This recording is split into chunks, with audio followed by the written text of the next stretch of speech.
Welcome on Khalid Iqbal YouTube channel. Today we will talk about knowledge management and then knowledge management in organizations. I will share with you a very simple definition of knowledge management. Just look at the screen also. Knowledge management is a process of continually making conscious effort to search for required data and information and transform it into relevant knowledge and learn the application for desired results. The definition is very simple, that once we have acquired the relevant data and information, and that is with conscious efforts, then we have to give it a shape or transform it into a form where it is very useful for our organization or whatever we want to achieve. Now, the second slide, just look at the screen. This is knowledge management in organization. This definition was offered by Schulz and Dint in 2002. They say that knowledge management is the generation. Kindly pay attention to the words because it is self-explanatory, but words are very important. Knowledge management is the generation, representation, storage, transfer, transformation, application, embedding, and protecting of organizational knowledge. So all the aspects about knowledge within the organizations are covered in this definition. This is a very comprehensive definition. Next we come to that what are the main sources of knowledge. Just again look at the screen. There are three main sources of knowledge. First is divine source, second is sense experience, and third one is metaphysical source. Now, divine source, that is from Almighty through His messengers. Now, that system has been ceased after Prophet Muhammad sallallahu alaihi wasallam went from this world. This system was ceased. Second is sense experience. We perceive the environment through our senses. We have 5 senses, and our senses are source of great knowledge. Third one is metaphysical source, that is beyond our senses. What is that? This relates to creativity. I will make a separate video on creativity, and that you will see that how this is a great source of knowledge. Now we come to forms of knowledge. There are 2 forms of knowledge. Just look at the screen. One is tacit knowledge and the other one is explicit knowledge. Tacit knowledge is the knowledge which we possess here, that is not recorded. And according to a global estimate, about 80% is tacit knowledge.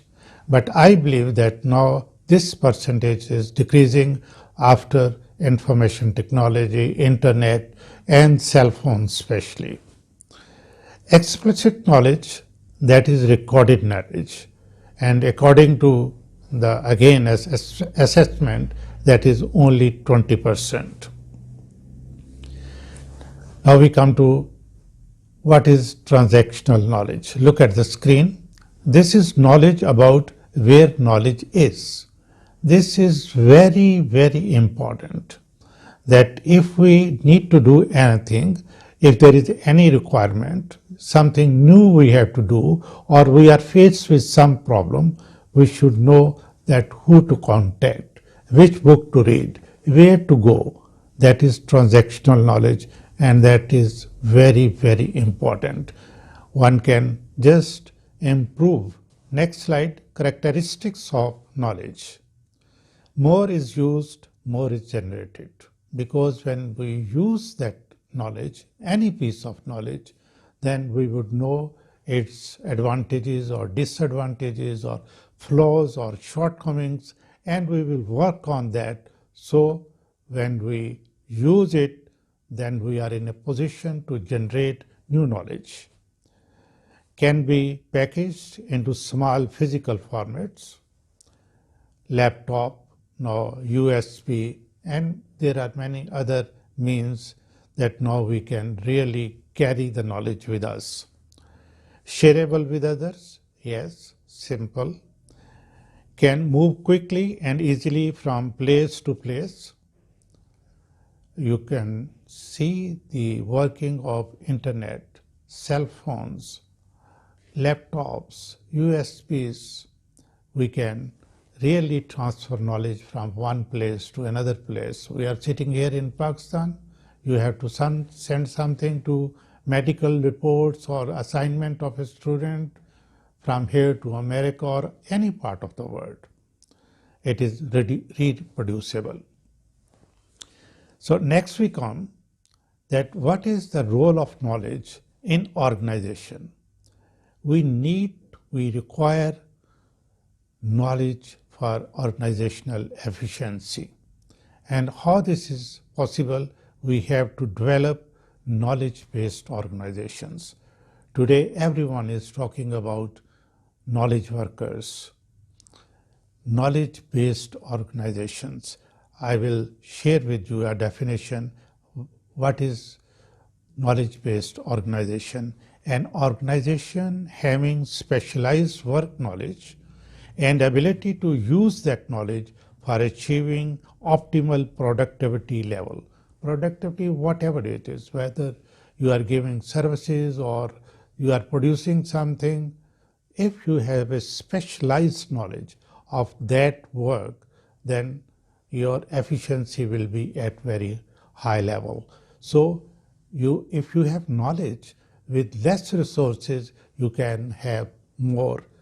But best is that we produce or build learning institutions.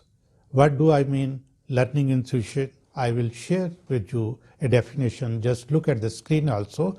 This definition was offered by Peter Senge in 1990. In his book, Fifth Discipline, a wonderful book, he has given this definition. An institution with an ingrained philosophy for anticipating, just please pay attention to my words. Ingrained philosophy for anticipating, reacting and responding to change, complexity and uncertainty.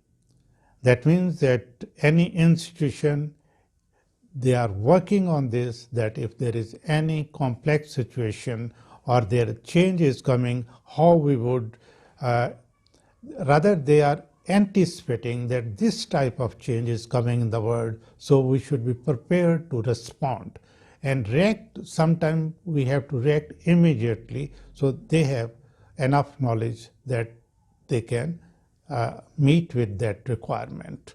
So this was very briefly about knowledge management in organization. In next video, we will talk about knowledge-based organizations and learning institution. We should, at private level or governmental level, develop knowledge-based organization. This is how we can compete with the world. If you have not subscribed my channel so far, please do so. Also press the bell icon so that you get the intimation of new videos. Thank you.